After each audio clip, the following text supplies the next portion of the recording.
আমার বুক পকেটের মানুষ তুই হইয়া গেলি পর, পর মানুষের সাথে বাঁধলি রে সুখের ঘর। আমার বুক পকেটের মানুষ তুই হইয়া গেলি পর, পর মানুষের সাথে বাঁধলি রে সুখের ঘর।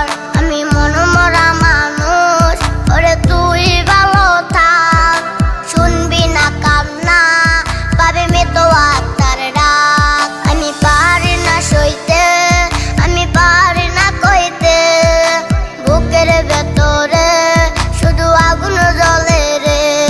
আমার খবরটাতে রোজ নিতে আসিস রে তুই খোঁজ, নাকি মরার খবর শুনে তুই রবির নিখোঁজ।